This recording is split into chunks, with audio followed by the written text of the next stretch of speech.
Hi guys, my name is Carrie and welcome to My Life His Mission.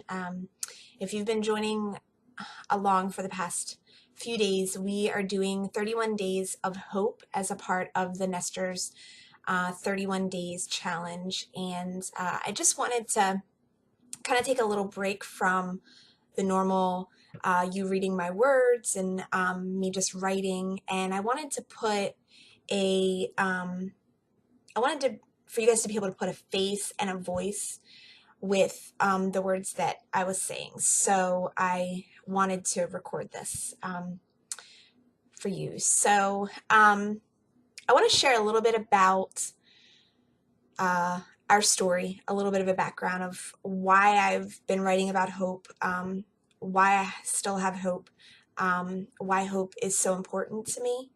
Um, I am married to my husband. We've been married for 14 years. We got married when we were very young. And for the last 10 of those years, so for the past 10 years, we've been trying to get pregnant unsuccessfully. We have done IVF, we have done, or in vitro fertilization, we've done several rounds of just hormone type therapies and lots of very uncomfortable testing. And it's been very painful. This past 10 years have been very painful, but out of the pain and out of the hard times and out of the really, really uncomfortable things, God has brought a lot of joy. Uh, our first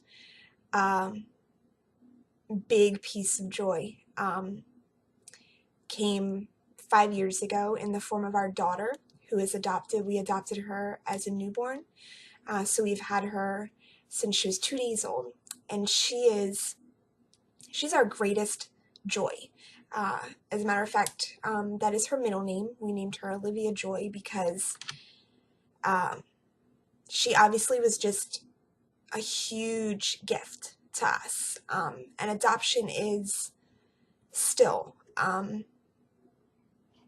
one of our favorite things, and it's just Olivia's a godsend, really. She really is.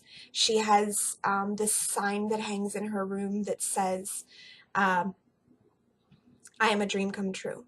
And that's absolute truth about Olivia. She is our dream come true. All I wanted to be is be a mom. And never thought when we got married, or even, when we first started trying to start a family, never thought that it was going to be hard. And most people don't. And that's how life is. We get handed things in life. We get handed situations that we have to deal with. And ultimately, we have a choice. We can either get bitter and be really angry about what we have to go through, or we can choose to find the joy in it, to find the joy in every day, and to find the little gifts along the way, and to still have hope. I have hope 10 years later, 10 years into this journey. I do not have hope in a doctor. I don't have hope in a hormone treatment or a supplement or any. That's not what I have hope in. I have hope in a God who I believe loves me with crazy love that I can't understand.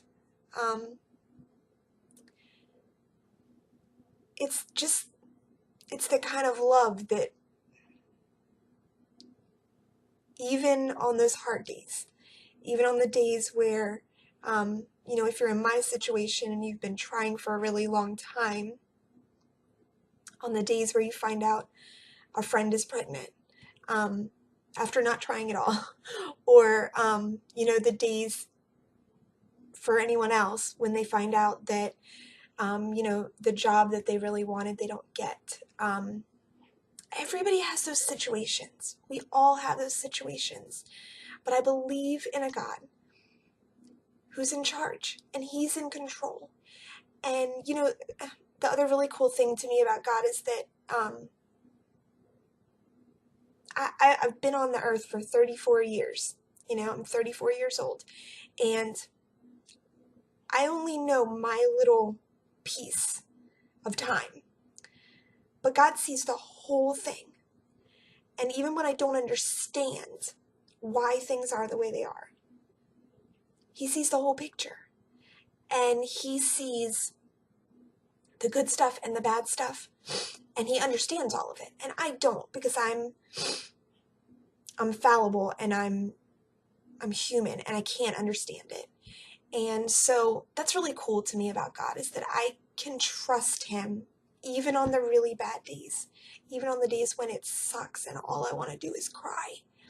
I can still have hope in him, and hope that he is good, and hope that he is my Father who's going to take care of me, and that his love never ends. You probably played this game with your parents when you were little. They would ask you, how much. Your mom might ask you, how much does mommy love you? And you would say, you'd hold out your arms and say this much or whatever. And I play that game with Olivia too, but we play it a little bit differently. Kind of my dorky science background coming out, and I say to her, how much does mommy love you? And she says, in a circle. And I said, that's right, because my love goes round and around in a circle and it never stops. And it's kind of how I like to think about God's love too. His love for us goes on and on and on, and it doesn't stop. It doesn't matter what we do. It doesn't matter what we are facing and how angry we get at him. He still loves us. And at the end of the day, if there's a God that loves me that much, I don't have any other option. We don't have any other option but to trust him with everything, to love him with everything, and to hope in him. I hope you'll come back tomorrow. We're going to go dive a little bit more into hope, and what, a little bit more about what it means, and just about my hope and the hope that we all can have. So thank you so much for watching.